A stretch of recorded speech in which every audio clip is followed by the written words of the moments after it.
Baik, Bismillahirrahmanirrahim.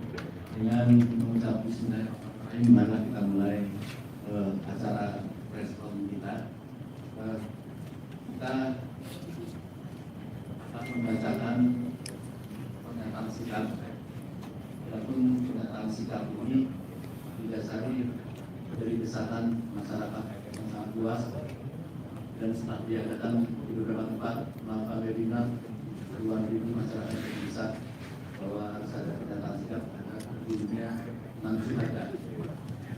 Karena itu maka kita membentuklah sebuah tim atas dasar desakan dari masyarakat itu, setelah apalagi pernyataan Komnas HAM yang kita harap untuk mewakili dari masyarakat ternyata sangat tidak memuaskan, maka tepatnya kita membentuk sebuah tim untuk membacakan pernyataan sikap. Tim itu bernama Tim Pengawal Peristiwa Pembunuhan atau TASIKA dengan TP3.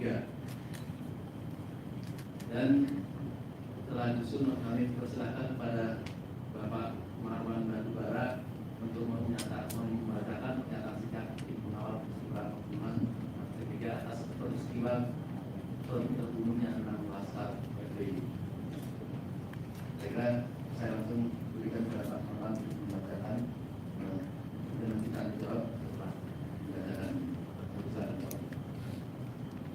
Terima kasih Pak Sarif. Assalamualaikum warahmatullahi wabarakatuh.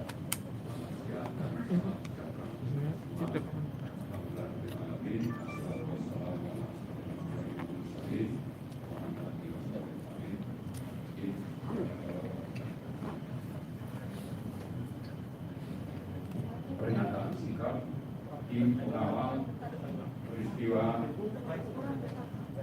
kurang keras. Pernyataan sikap Tim Pengawal Peristiwa Pembunuhan atas peristiwa pembunuhan 6 laskar FPI. Kami dari TP3, 6 warga sipil atau laskar FPI dengan ini menyatakan akan melakukan advokasi hukum dan HAM berkelanjutan agar kasus pembunuhan atas 6 warga sipil atau laskar FPI terungkap jelas dan pelakunya diadili sesuai hukum yang berlaku. TP3 melakukan langkah-langkah advokasi setelah mengamati secara cermat sikap, kebijakan, dan penanganan kasus oleh pemerintah dan Komnas HAM yang kami nilai jauh dari harapan dan justru cenderung berlawanan dengan kondisi objektif dan fakta-fakta di lapangan. Pada tanggal 7 Desember 2020, Kapolda Metro Jaya Fadil Imran mengatakan 6 orang laskar FPI tewas dalam baku tembak karena mereka melakukan penyerangan terhadap jajaran Polri yang sedang menjalankan tugas penyelidikan kasus Habib Rizik Syihab. Belakangan pada 14 Desember 2020, Polri menyatakan 2 laskar FPI tewas dalam baku tembak dan 4 orang lainnya ditembak karena berupaya merebut pistol petugas di dalam mobil.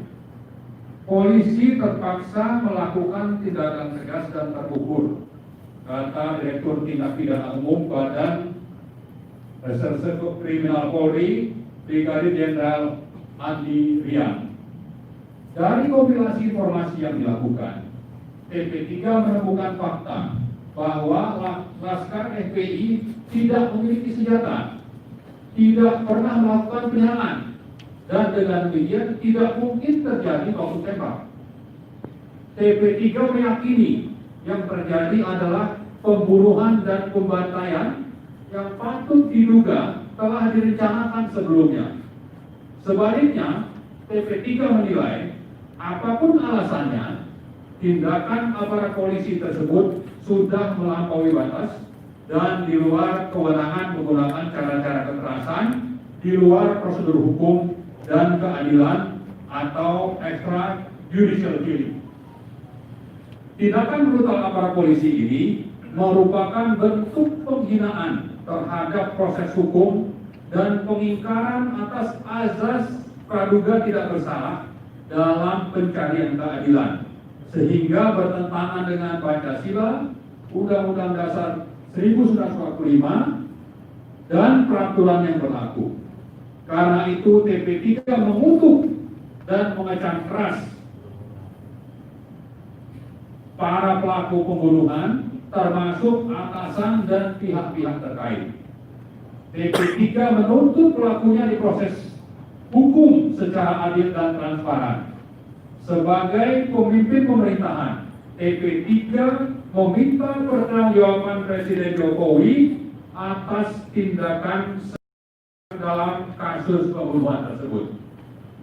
Sementara itu, dalam pers 8 Januari oleh Komnas HAM menyatakan 2 mobil Laskar FPI menghalang-halangi tugas polisi mengintai HRS, sehingga terjadi bentrok yang menyebabkan 2 laskar tewas. Penembakan 4 laskar FPI lainnya dinyatakan sebagai unlawful killing. Komisioner Komnas HAM Khairul Anam mengatakan 4 orang tersebut meninggal saat berada dalam penguasaan kepolisian. Maka peristiwa tersebut adalah pelanggaran HAM karena tidak ada upaya lain untuk menghindari jatuhnya korban. Ini menurut Khairul Anam. TP3 menyatakan bahwa pembunuhan 6 laskar FPI oleh aparat negara tidak sekadar pembunuhan biasa dan dikategorikan sebagai pelanggaran HAM biasa, sebagaimana dinyatakan oleh Komnas HAM. Kami dari TP3 dengan ini menyatakan bahwa tindakan aparat negara yang diduga melakukan pengintaian, penggalangan opini, penyerangan sistemik, penganiayaan, dan penghilangan paksa sebagian barang bukti merupakan kejahatan kemanusiaan, sehingga dikategorikan sebagai pelanggaran HAM berat dalam bentuk kejahatan terhadap kemanusiaan, crime against humanity. Pembunuhan 6 laskar FPI merupakan pelanggaran terhadap Statuta Roma dan Convention Against Torture and other cruel, inhuman or degrading treatment or punishment yang telah diratifikasi melalui Undang-Undang Nomor 5 Tahun 1998. Karena itu, proses hukumnya harus dilakukan melalui pengadilan HAM sesuai dengan Undang-Undang Nomor 26 Tahun 2000. TP3 menilai penyerangan sistematis terhadap warga sipil 6 laskar FPI merupakan tindakan tidak manusiawi yang dengan sengaja menyebabkan penderitaan berat atau luka berat pada tubuh atau untuk kesehatan mental dan fisik. Sampai saat ini, negara Republik Indonesia belum pernah memberikan pertanggungjawaban publik atas peristiwa pembunuhan 6 laskar FPI dan tidak menyampaikan permintaan maaf atau bela sungkawa kepada keluarga mereka. Bagi kami, ini adalah pengingkaran terhadap hak korban dan keluarganya yang semestinya dijamin oleh negara seperti terkandung dalam Undang-Undang Nomor 13 2006 junto Undang-Undang Nomor 31 tahun 2014 tentang perlindungan saksi dan korban. Demikianlah pernyataan sikap TP3 kami sampaikan demi tegaknya hukum dan keadilan di bumi NKRI. Semoga Allah SWT, Tuhan Yang Maha Esa, melindungi segenap tumpah darah dan tanah air Indonesia. Jakarta, 21 Januari 2021, anggota tim TP3 ada 18 orang, mulai dari Profesor Dr. Muhammad Amin Rais, Kiai Haji Dr. Abdullah Hekam Ahua, Dr. Busro Muqaddas, Kiai Haji Dr. Muhyiddin Junaidi, Marwan Batubara, Profesor Dr. Firdaus Syam, Dr. Abdul Khair Ramadan, Abdul Muhsin Al-Ataskasi, Hajah Neno Barisman, Edi Mulyadi, Rizal Fadilah SHMH, HM Mursalim, Dr. Bukhari Muslim, Dr. Samsul Bada, Dr. Taufik Hidayat, Dr. HM Gamari Sutrisno, Insinyur Chandra Kurnia, dan Adi Praitno SH. Demikian. Baik, sebelum kami beralih pada teman-teman pers, saya Pak Abdullah yang mau menambahkan sedikit. Pertama, saya ingin menyampaikan dasar hukum daripada tim P3 dalam menyampaikan konferensi pers.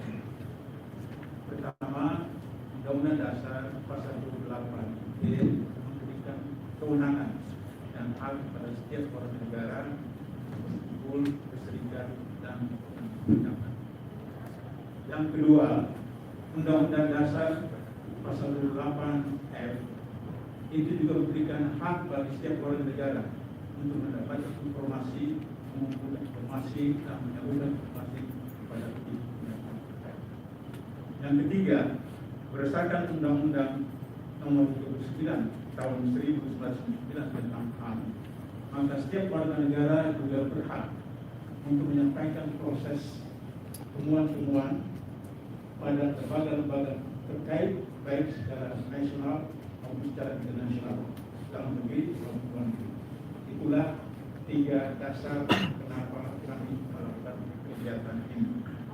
Bahwa kemudian temuan-temuan yang ada sampai mendorong kami untuk membuat ini karena kami telah berwawancara bertemu secara langsung dengan dua keluarga korban, dan kami yakin bahwa ini adalah pelanggaran HAM berat. Ya, tambahan saya. Terima kasih. Amin. Sebentar. Sekalian, jadi sesungguhnya kalau kita menolak kecelakaan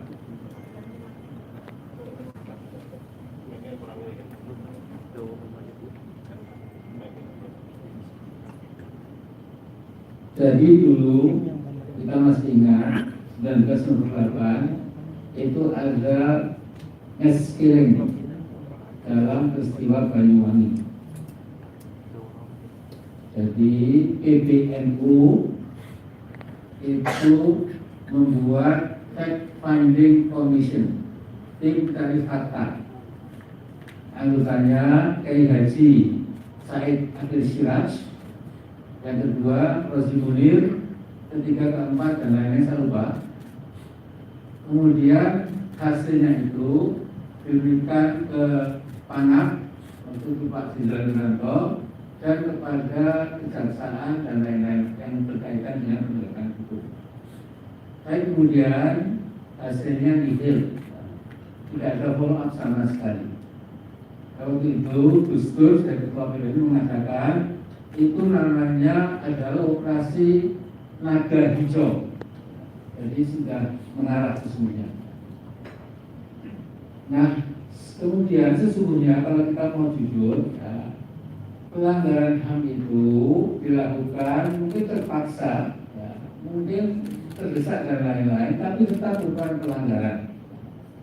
Jadi sampai sekarang itu Human Rights Commission di PBB tidak pernah bisa masuk ke Indonesia, ya, karena kita tahu bahwa kita telah salah, ya, melakukan crime against humanity itu sebagian di Aceh, mungkin zaman dulu, ya, kemudian sampai Irian Jaya ke Papua dan Papua Barat.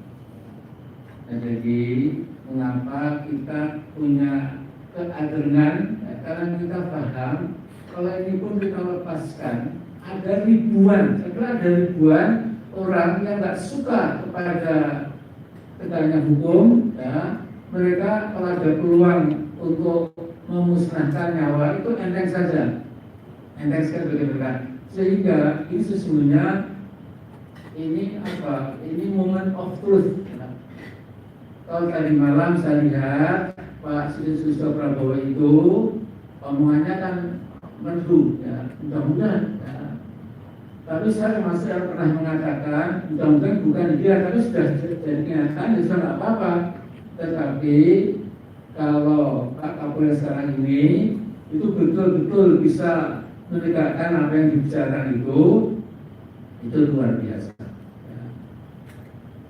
Walaupun ada tokoh HAM yang mengatakan, ya dia meragukan, ya barangkali itu hanya ya karena uji kelayakan harus ngomong yang bagus, nanti praktiknya bagaimana itu masih kita lihat lagi. Ini saudara sekalian, jadi ini kami sesungguhnya tetap punya hak untuk membuat tim mencari fakta independen, tetapi kita saking hati-hatinya ya sudahlah kita buat tim mengawal peristiwa pembunuhan ATB 3 6 Laskar FPI seperti katakan Pak Marwan tadi. Nah sekarang ini terakhir dari saya sesungguhnya sudah membaca bahwa kalau di antara anak bangsa ini tidak ada yang bicara dengan lantang untuk menegakkan hukum, untuk melawan kezaliman, untuk menegakkan kebenaran, itu nanti lama-lama ya bangsa kita ini menjadi dingin ya. Ini ketika terjadi pembunuhan di sana, di pulau mana, di negara mana, apakah di provinsi mana, itu tenang-tenang saja. Ya. Kalau sudah seperti itu, ya, saya kira itu the end of democracy. Ya. Jadi, sudah sekalian, kita belajar dari muka bumi ini, banyak sekali negara mula-mula demokrasi, tapi elitnya itu memang tidak punya potongan pembawaan mental mulai demokrasi, akhirnya membangun oligarki, akhirnya membangun rezim yang otoriter, bahkan diktatorial, dan bisa semakin hebat, ya, karena rakyat diam saja. Jadi mungkin kami ini sebagian di sini masih ada sekitar ribuan lagi yang masih punya kepedulian. Kita akan speak out, ya, kita akan bicara apa adanya, kita akan ikuti terus, ya, dan sambil mengikuti itu kita tetap akan membuat insyaallah sebuah buku putih ya yang akan menyajikan kenyataan sejujur-jujurnya akan terjadi supaya paling tidak bangsa kita ini tahu apa yang akan terjadi, juga masyarakat internasional juga tahu apa yang terjadi, dan mudah-mudahan saya yakin ini dari segi keimanan kami, ya, kita semua, kalau masih ada sebagai anak bangsa yang peduli, ya, itu yang di langit kita akan membiarkan ya, bangsa ini kemudian ambruk, semua kemudian jatuh. Ya. Jadi asas ini masih sebagian ya, masih waspada, masih alert, ya, masih punya keprihatinan, masih punya komitmen keadilan untuk menegakkan keadilan, itu bangsa ini masih punya masa depan. Nah, saya kira ini betul kata Pak Man tadi, akhirnya harapan kita pada Pak Jokowi, ya, juga Kapolri baru, ya, supaya bisa seperti janjinya itu meretas, membuka ya, halaman baru Polri kita, ya, yang lebih adil, lebih manusiawi, lebih ya mengayomi gitu, dan lain sebagainya. Saya kira tambahan itu dari saya. Assalamualaikum warahmatullahi wabarakatuh. Baik, sebelum kami lempar kepada teman-teman pers, saya sementara akan kasih 5 orang dulu ya. Oh, Pak Moji, oke, Pak Kiai,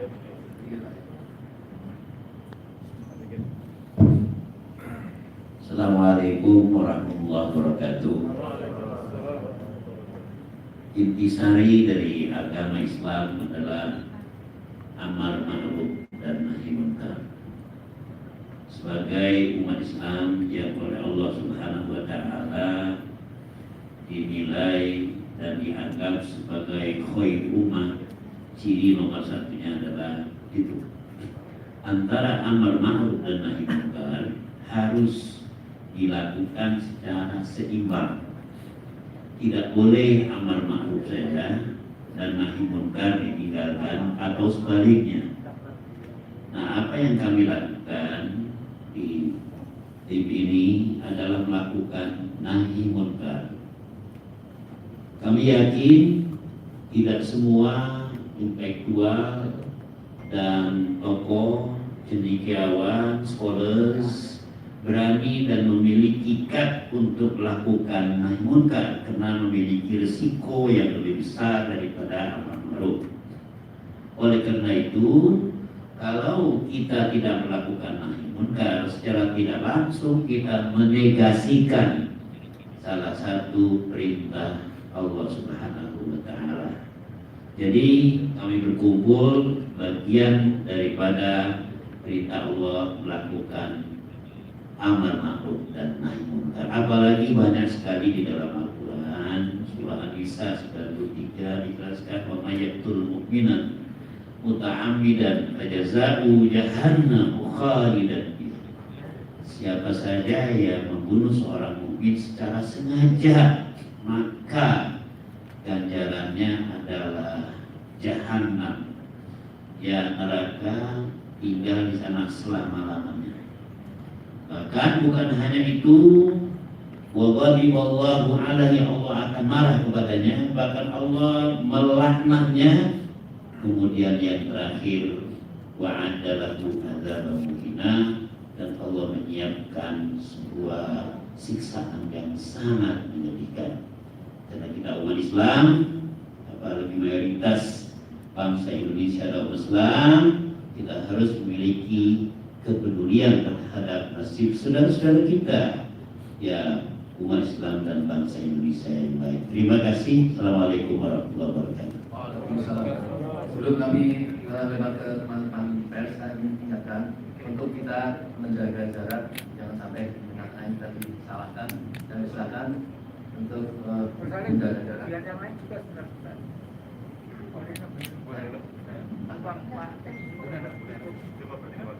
Nanti ditanggapan aja Pak.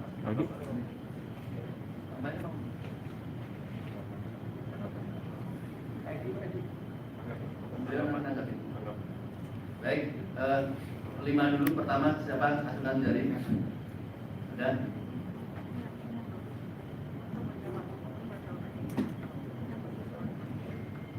Dari keluarga juga kami berikan untuk hak bicara, biar kita ngambil. Dari Suara Islam. Suara Islam. Ada lagi? Nanti dulu. Ada lagi? Dari keluarga? Dari mana? Detik. Dari keluarga siapa? Hah? Ustaz?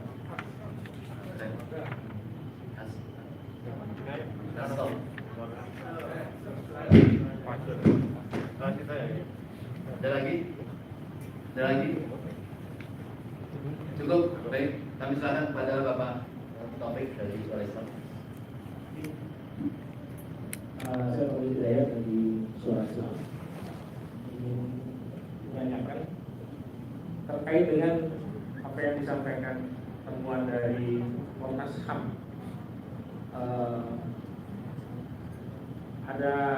Adakah keraguan dari tim pencari fakta ini menyangkut dengan barang bukti yang ditemukan oleh Komnas HAM? Kami dari tim investigasi dari Suara Islam terus terang meragukan barang bukti yang ditemukan oleh Komnas HAM itu seperti diumpankan, menyangkut proyektil dan selongsong peluru yang ditemukan pihak Komnas HAM. Apakah itu sah menurut hukum, menurut berita acara penemuan barang bukti? Karena polisi kan sama sekali tidak melakukan polis lain, tidak diketahui di mana TKP-nya. Jadi bagaimana mungkin Komnas HAM itu bisa menemukan proyektil? Ini kan seperti kayak orang maaf ya, banyak di berbagai cerita di masyarakat bagaimana oknum polisi menjebak pelaku misalnya dalam hal narkoba. Jadi barang yang diumpanin kemudian orangnya masuk dalam perangkap. Ini kami merasa Komnas HAM ini masuk perangkap, ya, perangkap daripada sejahtera kita. Jadi terkonfirmasi, ya. Itulah sebetulnya yang membuat Komnas HAM jadi merasa pembunuhan terhadap dua syuhada itu merasa sah secara hukum karena menyerang. Dan yang kedua, apa yang akan dilakukan oleh tim ini terhadap Ketua Komnas HAM, ya, Bapak Damani, ya, karena hasil daripada wawancara kami dari Suara Islam kepada para syuhada, mereka sangat sakit hati terhadap Ketua Komnas HAM yang menyatakan bahwasanya para anak-anak mereka ini menyerang orang yang tidak dia kenal sesungguhnya. Inilah yang dalam tanda kutip, ya, kurang ajar dari pihak Ketua Komnas HAM, menyerang polisi. Dari mana tahu anak-anak yang menyerang polisi sambil tertawa-tawa. Nah, ini saya pikir jangan-jangan Ketua Komnas HAM ini punya video, dia bisa lihat ini, melihat menyerang orang yang dia tidak kenal sambil tertawa. Mungkin ini yang Kang Edi Mulyadi, ya, di FNN sudah mengangkat ini, ya. Dan kok bisa ya, Ketua Komnas HAM itu bisa menyakiti perasaan dari orang tua korban. Terima kasih. Assalamualaikum warahmatullahi wabarakatuh. Baik, untuk ini kami minta dua orang menanggapi, Pak Edi Mulyadi dan Pak Nurirawan yang menyangkut masalah. Ya.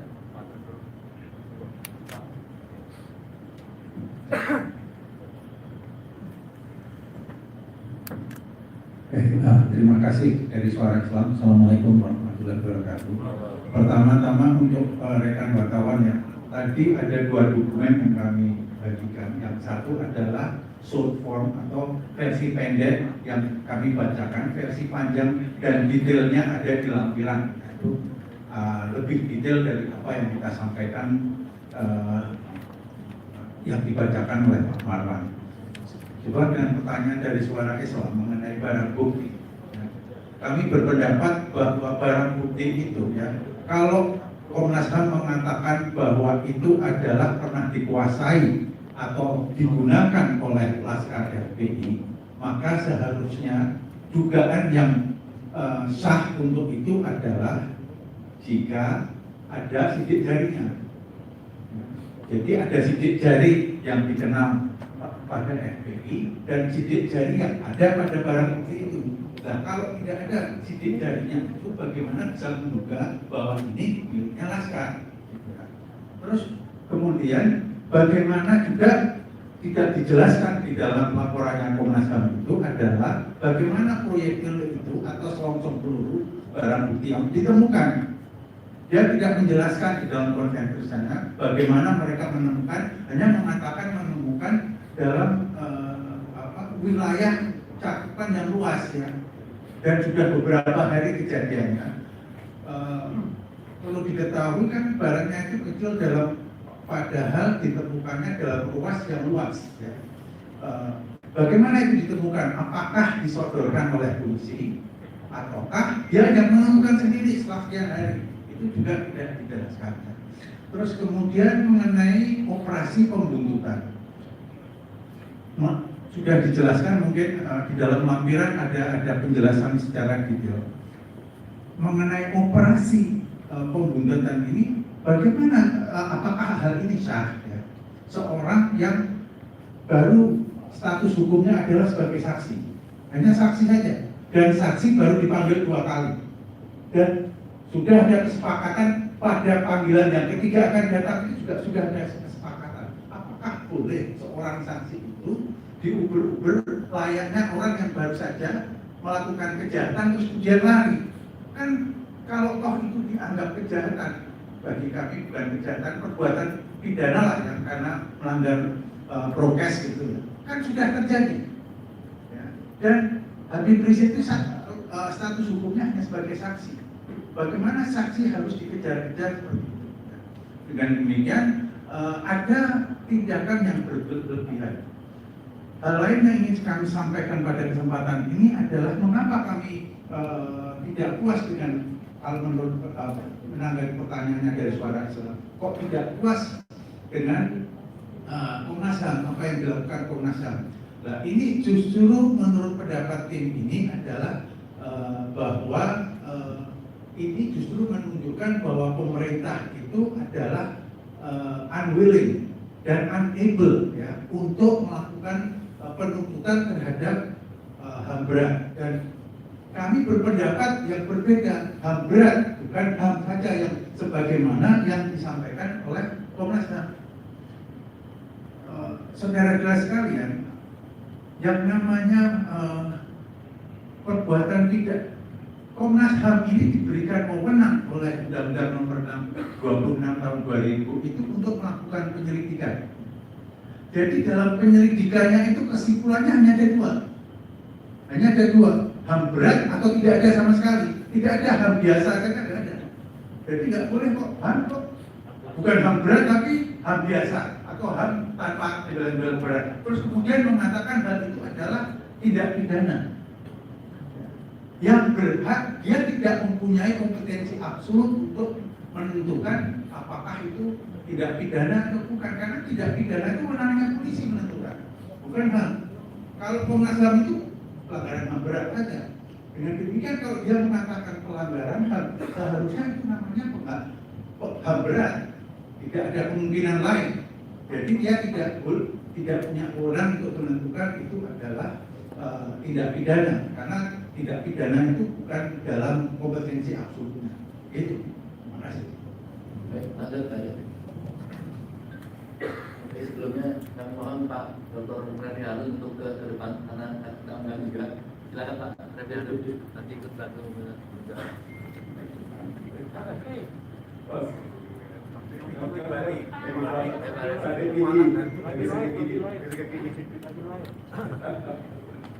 Baik, terima kasih. Assalamualaikum warahmatullahi wabarakatuh. Jadi pertanyaan saudara Taufik ini nakal betul. Sampai dia menggunakan istilah perumpamaan barang narkoba yang sudah disiapkan. Saya pakai motor misalnya di dekat malam-malam, periksa waktu saya ada meleng, salah satu anggota masuk, kamu bawa narkoba ini. Pak Direktur akan juga mempertanyakan dari mana asal sumbernya barang-barang ini. Apakah disodorkan ke polisi atau tempat di lapangan, mungkin dari waktu saat peristiwa dan saat Komnas HAM melakukan penyelidikan di lapangan.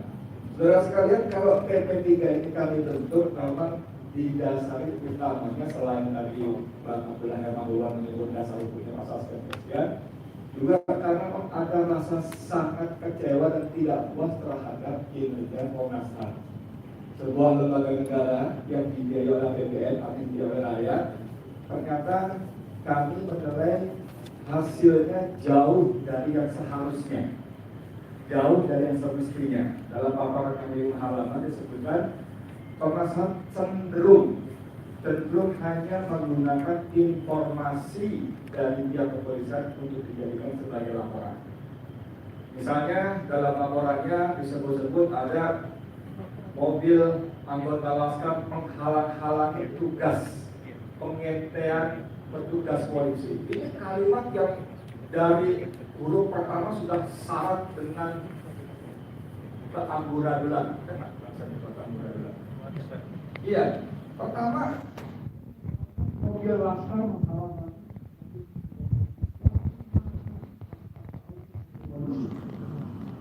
seluruh manusia Indonesia, saya kira kecuali pihak yang sangat tertentu, tidak tahu ada polisi yang membuntuti dan membunuh anak-anak muda itu sampai Senin siang hari Polda Metro Padalukan memberikan siaran pers yang mengaku dibunuh oleh anak buahnya. Tidak ada. Dalam peristiwa itu tidak tahu yang membuntuti itu adalah petugas kepolisian. Tidak ada marka di tanda-tanda kendaraannya, tidak ada weh polisi berhenti minggir, nggak ada begitu. Jadi kalimat-kalimat ini sungguh sangat tendensius seperti yang disampaikan oleh Sekretaris Umum Munarman atau tim advokasi yang kemarin disampaikan. Ketua Komnas HAM dan lembaganya sengaja membangun narasi yang menyesatkan dan menyedihkan. berkali-kali. Jangan jauh-jauh dalam melaporkan resmi Komnas HAM saja dia menggunakan ini kita berbeda ya, menggunakan frase Muhammad Rizik Shihab. Yang frase ini diperkenalkan oleh polisi untuk tanda kutip menandingi HRS, Habib Rizik Shihab. Buat kita seperti tidak ada masalah, tapi buat sekelompok orang yang sangat mencintai, mengikuti, menjadi murid HRS itu Habib Rizik Shihab diucapkan dengan takzim, ada rasa hormat, dan penguasa sengaja memperkenalkan MRS untuk mereduksi, dan itu digunakan berkali-kali oleh Komnas HAM. Dalam sebuah webinar bahkan Ahmad Taufan Damanik memerlukan jeda 1, 2, 3 detik sampai akhirnya menyebutkan Pak Rizik Shihab dalam kalimatnya.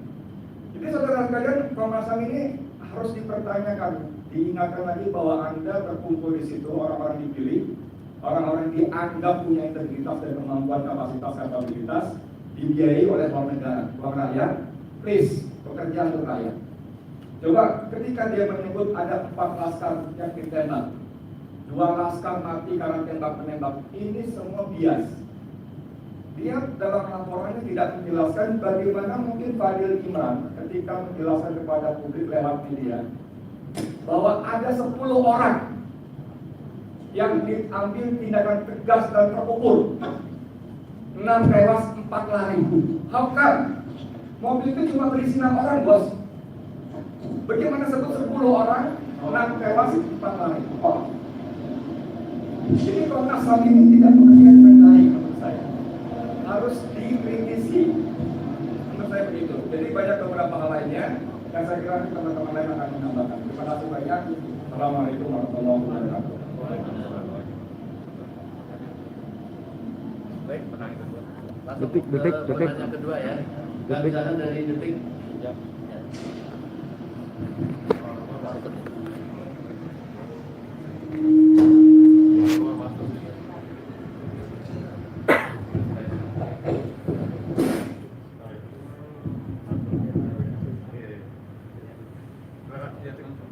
Saya Satria dari 20 Detik mau tanya nih Pak, kan setelah pernyataan sikap ini, bagaimana langkah selanjutnya yang akan dilakukan oleh TP3 kasus tewasnya 6 laskar FPI? Apakah kan Komnas HAM juga telah memberikan rekomendasinya kepada Presiden Jokowi terkait kasus tersebut? Apakah TP3 juga akan memberikan surat pernyataan sikap resmi ini kepada Presiden Jokowi, baik itu melalui KSP atau ke pihak-pihak lain juga? Dan satu lagi Pak, kan kasus tewasnya 6 laskar FPI ini juga kan diusut oleh Polri di bawah Baris Krim Polri, dan saat ini Kabar Eskrim direkomendasikan menjadi calon Kapolri. Kalau dari TP3 sendiri melihatnya bagaimana sih nanti pengusutan kasus tewasnya 6 laskar FPI ini di tangan calon Kapolri baru yang memang berasal dari yang awalnya semula merupakan Kabar Eskrim yang mengusut kasus tersebut. Terima kasih. Baik, kami misalkan untuk hal ini kepada Bapak Abdullah dan Pak Marwan. Ini Pak Marwan lebih dahulu karena kita telah melakukan rapat dan bicara masalah saya juga misalkan Pak Marwan. Ya, terima kasih. Dari seperti tertulis di paragraf pertama ini ya, bahwa tim akan melakukan advokasi hukum dan HAM berkelanjutan sampai kasus pembunuhan 6 laskar tersebut terungkap jelas dan pelakunya diadili sesuai hukum yang berlaku. Itu dasar kita akan melakukan banyak langkah ke depan. Ya, antara lain kita juga seperti tadi sudah disebutkan Pak Amin, kita bikin buku putih, kita punya fakta, kita tunjukkan kepada publik, kita mengajak seluruh rakyat yang memang punya rasa kemanusiaan untuk bergabung dengan kita dan menyuarakan ini. Ya, jadi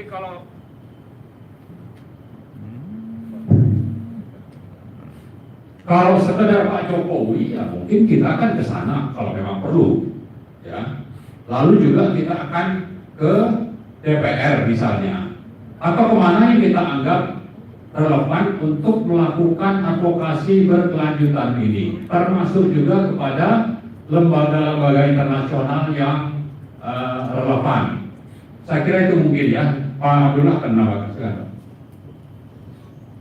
Tidak ada yang baru dari saya, hanya saya mengulangi saja bahwa dalam program kerja dari ketiga ini kita sudah tetapkan bahwa tadi dijelaskan oleh Mas Amin dengan Pak Marwan, buku putih, kemudian buku putih itu kita resume menjadi petisi.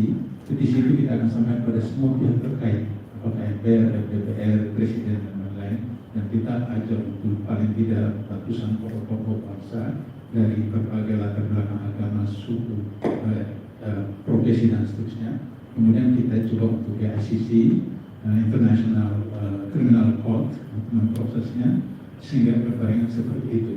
Kemudian juga yang lain adalah kita akan melakukan advokasi kepada keluarga korban karena pengalaman tanggal 21-22 Mei yang 10 orang korban itu mereka tidak berani untuk menjadi bersama-sama melaporkan kepada pihak-pihak terkait karena mereka didatangi di Sobo, di Kabul, seterusnya sehingga itu maka tanggung jawab moral kita untuk mengamankan, menyelamatkan keluarga-keluarga dari korban ini. Misalnya ada korban orang tuanya didatangi kasih dana duka, tapi alhamdulillah beliau tolak. Ada yang kemudian dipanggil berapa kali dan mereka menolak dan seterusnya. Nah, ini juga advokasi. Sekalian untuk kita mengedukasi masyarakat bangsa rakyat bahwa seperti kata Mas Amin tadi, ketika peristiwa ini kita biarkan, maka ke depan, tahun depan, 2 tahun depan akan terjadi persoalan biasa membunuh orang tanpa proses hukum. Terakhir saya mau katakan bahwa dalam sistem hukum internasional orang sudah dijatuhi hukuman mati, PK hukuman mati. Maka ketika mau dieksekusi, detik-detik terakhir ditanya, Anda mau apa? Dia bilang, saya mau berdoa, silakan. Saya mau sholat, silakan. Mau ketemu istri, silakan. Mau ketemu keluarga, silakan. Mau makan ini, silakan. Baru dieksekusi. Mereka statusnya cuma saksi. Kok tidak diproses? Dan SOP betul-betul dilanggar. Saya 12 tahun pengalaman di ini, jadi saya tahu untuk pelanggaran SOP yang luar biasa. Barangkali itulah yang membuat Barreskrim menjadi calon tunggal untuk Kapolri karena berhasil melanggar SOP yang ada di polisi dan kemudian di undang-undang yang ada. Barangkali itu tambahan saya. Terima kasih.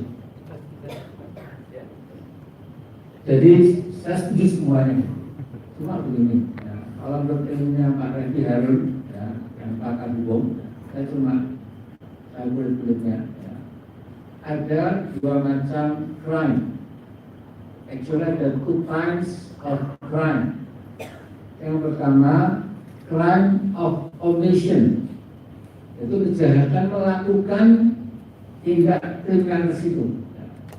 Yang kedua, itu juga crime, tapi crime of omission, yaitu kejahatan dengan diam saja, tidak melakukan apapun.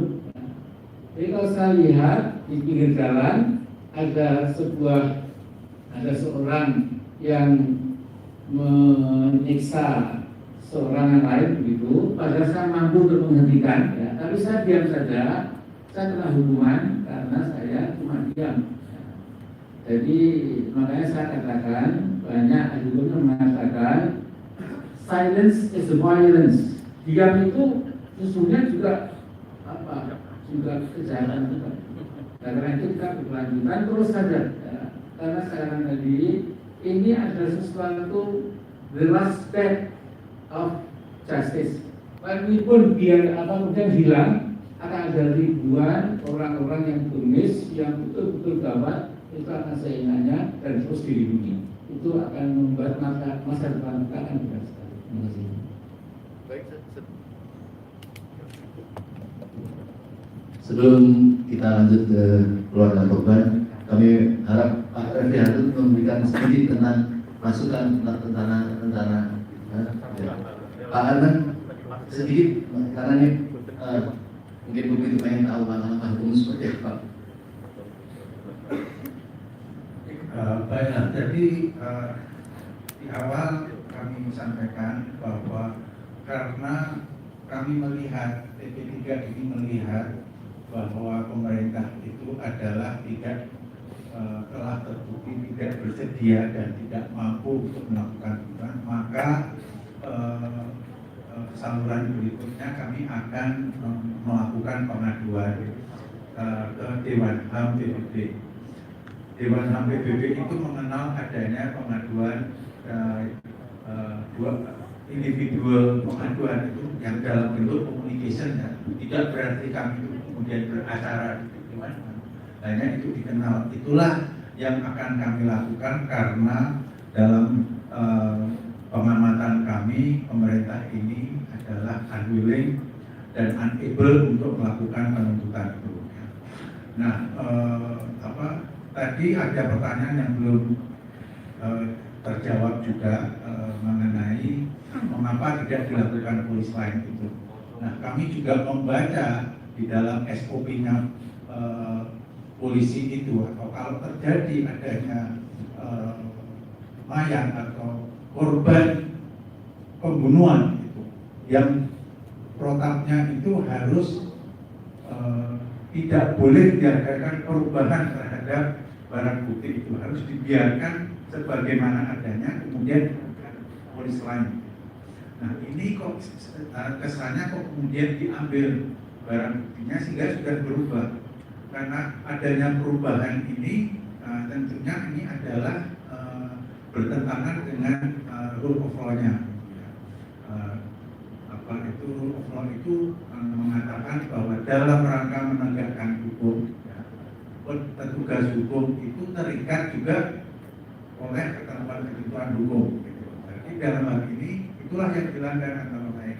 Seharusnya kan diberikan polis lain, terus kemudian dibiarkan. Kalau ada yang mati, ada yang tertembak, itu dibiarkan apa adanya. Karena keadaan inilah kami berpendapat setelah terjadi yang dilakukan ini adalah merupakan pelanggaran HAM berat karena terdapat fenomena-fenomena gejala-gejala yang menunjukkan adanya rencana yang dilakukan secara sistematis dan melibatkan suatu organisasi yang teratur. Jadi inilah makanya itu juga berpendapat pembunuhan ini dilakukan secara sistematis. Baik, kami lanjutkan dari keluarga korban, Bapak Suhada adalah orang tua dari Pak Is dan mewakili dari 6 syahid yang lainnya. Kami silakan Pak. Assalamualaikum. Kurang keras. Bismillah. Sebenarnya dari keluarga korban, sebenarnya apa yang kami rasakan sudah bisa dirasakan oleh bangsa Indonesia. Jadi sebenarnya kami tidak perlu berbicara lagi menjelaskan bagaimana hancurnya perasaan kami, karena kami menyadari bahwa bangsa Indonesia ini adalah bangsa yang berkemanusiaan, adil dan beradab, sehingga ketika ada kejadian atau peristiwa di luar kemanusiaan, maka bangsa ini akan merasakan sebuah hantaman yang luar biasa, perasaan yang hancur dan lain sebagainya. Itulah yang kami rasakan ketika kami pertama kali mendengar bahwa anak-anak dan putra-putra kami itu mati dibunuh polisi dari media. Itu sangat menyakitkan bagi kami. Karena apa? Karena tidak ada sepucuk surat atau datang pihak kepolisian kepada keluarga untuk mengabarkan bahwa Bapak, Ibu, mohon maaf, anak Bapak kami bunuh. Gitu. Ada basa-basinya gitu. Jadi bangsa ini, saya rasa bangsa yang berkemanusiaan yang adil dan beradab ini bangsa yang penuh basa-basi, sopan santun, dan bangsa yang sangat memahami saudaranya, sesama bangsa, sesama anak bangsa. Tetapi ini tidak dilakukan oleh polisi. Mereka sampai detik sekarang ini tidak pernah menyampaikan bela sungkawa lain sebagainya kepada kami yang sedang hancur, perasaan kami remuk, jiwa kami ini semua. Karena putra-putra terbaik kami dibunuh tanpa alasan yang jelas, tanpa proses pengadilan. yang kalau dalam bahasa hukum extrajudicial killing. Ini sangat menyakitkan kami semuanya. Sudah habis air mata kami sudah untuk menangisi putra-putra terbaik kami. Ya kami tahu pihak keluarga, putra-putra kami ini sedang memperjuangkan agama Allah, memperjuangkan bangsa dan negara ini, sedang berbuat baik, sedang beramal soleh, sedang berbakti kepada bangsa dan negara. Apa yang Anda tahu tentang putra-putra kami? Putra-putra kami, contoh salah satunya, mereka berjuang untuk bagaimana supaya peredaran miras ilegal itu bisa diminimalisir. Dan itu penjualan miras ilegal adalah melanggar konstitusi kita, melanggar hukum kita. Dan mereka berjuang itu, di KFPI ini mereka berjuang itu untuk membersihkan penjualan miras ilegal. Mereka berjuang di bidang kemanusiaan.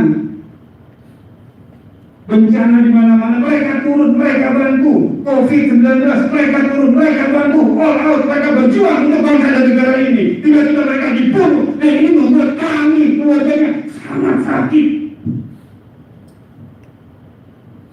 Itu yang kedua. Mereka putra-putra terbaik kami. Mereka orang baik.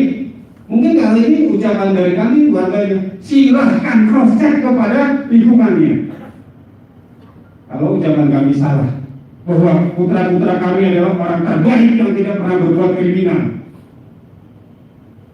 berbuat jahat pun kepada tetangga, bahkan kepada anjing sekalipun tidak pernah. Tanyakan kepada lingkungan. Wabil khusus putra saya, Faiz Ahmad Syukur, silakan tanya di lingkungan kampusnya, tanya bagaimana, tanya dosennya, tanya bidang administrasinya, tanya ke teman-teman sekelasnya, tanya yang beda jurusan, kawan-kawannya yang mengenali bagaimana itu keenam mujahid ini. Tanya kepada komunitas silatnya, tanya di tetangganya, silakan tanya bahwa mereka adalah orang yang baik dan mereka putra terbaik kami. Lalu kenapa tiba-tiba dibunuh? Ini sangat sakit kami. Jadi mohon maaf kalau saya bicara rada-rada emosional. Karena kenapa? Karena saya melihat bahwa negara ini sama sekali tidak peduli dengan terbunuhnya 6 warga negara tanpa proses pengadilan. Tidak peduli sama sekali negara ini. Padahal saya baca di sila yang kedua, bangsa ini adalah bangsa yang berkemanusiaan, adil dan beradab. Di mana kemanusiaannya? Di mana keadilannya? Di mana beradabnya?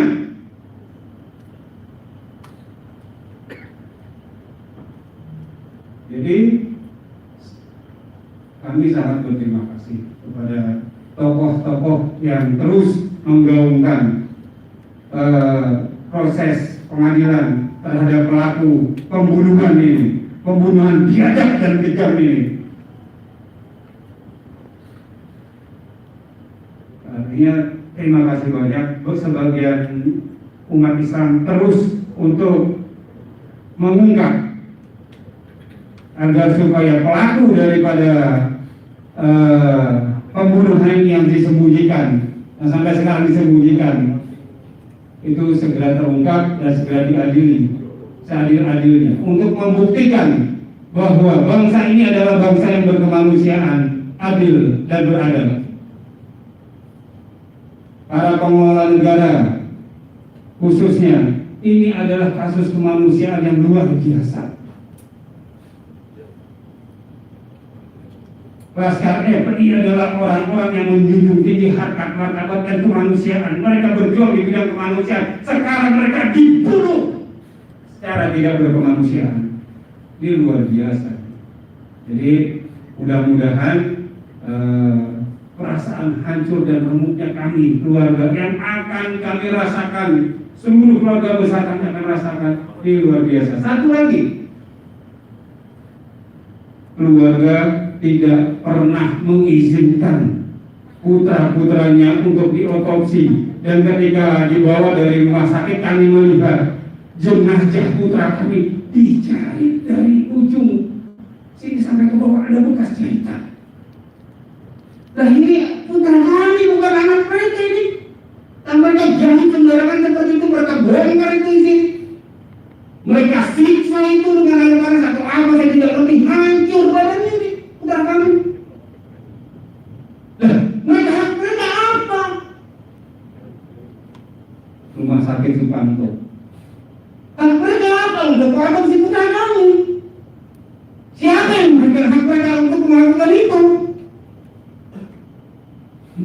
biasa. Jahatnya luar biasa. Kalau tidak terungkap, maka negara ini menjadi negara yang tidak berperi kemanusiaan, negara yang sulit dan biadab. Buang aja Pancasila sudah. Kalau begini caranya, gitu loh. Jadi saya mohon maaf rada-rada emosional karena memang saya dipancing untuk melakukan untuk terus emosi oleh penyelenggara negara, pengelola negara ini. Jadi mohon maaf. Demikian yang bisa saya sampaikan. Mohon maklum aja.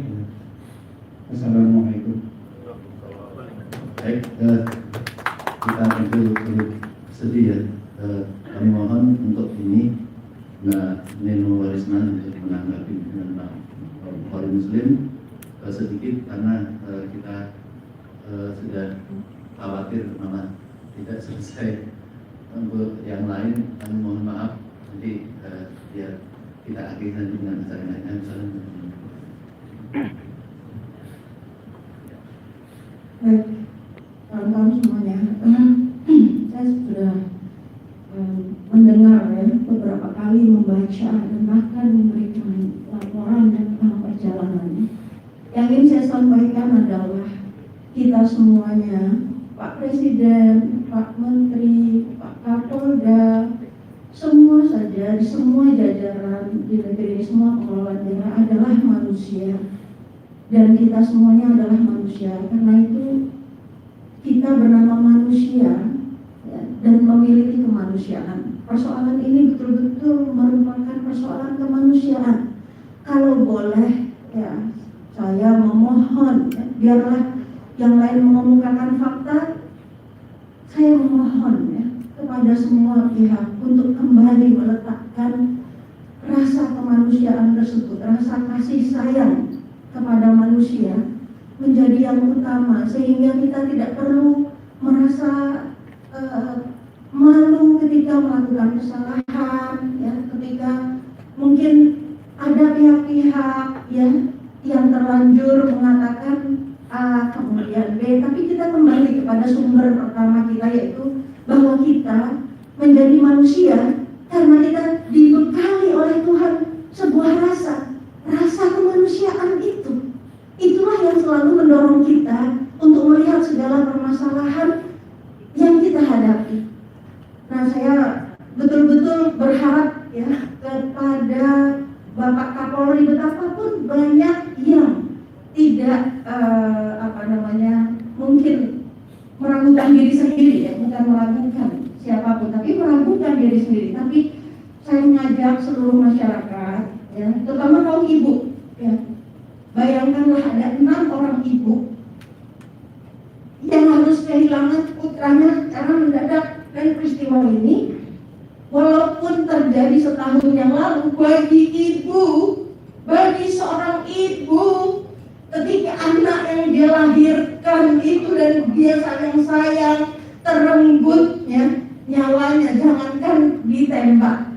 Anak kita jika luka saja kita bilang baik kita yang terluka daripada anak kita. Betul ibu yang ada di ruangan ini, kita semuanya ya memahami itu perasaan 6 orang ibu dan juga pasti 6 orang ayah. Kita mau menyerahkan apapun saja untuk anak kita ya. Jadi ini adalah perasaan keibuan yang membimbing, yang meminta kepada setiap orang yang punya ibu, siapapun saja, semuanya penyelenggara negara punya ibu. Tolong kembali ke hati ibu masing-masing. Bagaimana gitu kalau ibumu yang harus menghadapi seperti ini? Jadi kita nggak usah terlalu susah betul. Kembali kepada yang nurani karena itu diberikan Tuhan.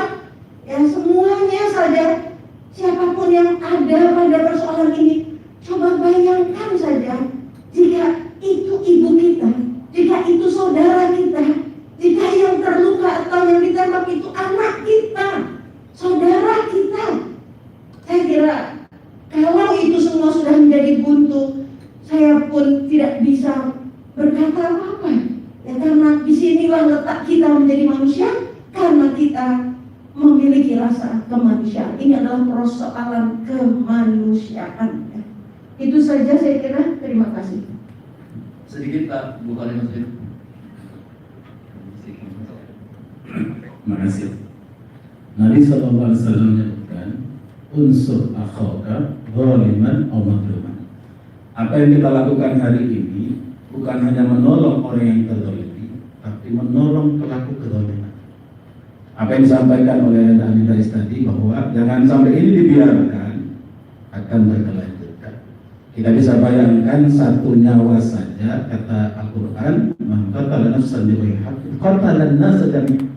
Satu nyawa dihilangkan tanpa cara yang benar sama dengan menghilangkan nyawa seluruh umat manusia. Apalagi kalau 6, dan apalagi seperti disembunyikan. Jadi apa yang kita lakukan hari ini adalah menolong kemanusiaan, menolong diri kita, menolong bangsa ini. Mudah-mudahan kita diberkahi Allah. Baik, kami mohon Pak Kiai Dr. Muhyiddin Junaidi bermudah, tetapi sebelumnya kami sampaikan kita berharap tim ini dan konferensi pers ini ada tanggapan dari penguasa untuk memberikan harapan kepada salah satu keluarga tadi mengatakan supaya tunjukkanlah bahwa kita negara yang adil dan beradab. Dan bahkan keluarga sudah menyampaikan kepada tim, karena mereka sakit hati sudah dibunuh, difitnah, mereka meminta kepada kita untuk melaksanakan mubahalah. Itu satu hal yang masih kami akan kita bahas. Tetapi semoga dari konferensi pers ini akan ada tanggapan ya, yang baik untuk mendinginkan ya, suasana negeri kita ini ya, dan untuk ada rasa bela sungkawa kepada negara. Baik, pada Pak Muhyiddin untuk memberikan tutupan doa. Bismillahirrahmanirrahim. Salatu wassalamu ala asyrafil mursalin habibina wa rasulina Muhammadin wa ala alihi wa ashabihi ajma'in. Allahumma inna nas'aluka ilman nafi'an wa rizqan wasi'an wa shifaan min kulli da'in wa amalan salihan bi rahmatika ya arhamar rahimin. Ij'al ya Allah jam'ana hadha jam'an marhuma wa tafarruqana min ba'dihi tafarruqan ma'suma wahdina siratan mustaqima wa la tatruk fina ya Allah wa la ma'ana syaqiyan wa la matrudan wa la mal'unan wa la mazluman wa la madhunan bi rahmatika ya arhamar rahimin. Allahumma ansuril Islam wal muslimin wajma' kalimatahum wahid sukufahum wa aslih dhata bainihim wansurhum ala aduwika wa aduwihim waj'alhum biwarasati jannatin na'im. Rabbana la tu'akhidna in nasina aw akhtana Rabbana wa la tahmil alaina isran kama hamaltahu ala alladhina min qablina Rabbana wa la tuhammilna ya Allah ma la taqata lana bih wa'fu 'anna waghfir lana warhamna anta maulana fansurna 'alal qawmil kafirin. Allahumma barik lana fi asma'ina barik lana fi absarina waj'al sa'rana 'ala man zalamana waj'al sa'rana 'ala man zalamana waj'al sa'rana 'ala man zalamana wansurna ala man adana wa la tu'adzibna bi dhunubina wa la tu'adzibna bi dhunubina man la yakhafuka wa la yarhamuna bi rahmatika ya arhamar rahimin. Rabbana atina fid dunya hasanah wa fil akhirati hasanah wa qina adzabannar. Wa sallallahu ala Muhammad wa ala alihi wa sahbihi ajma'in walhamdulillahi rabbil alamin.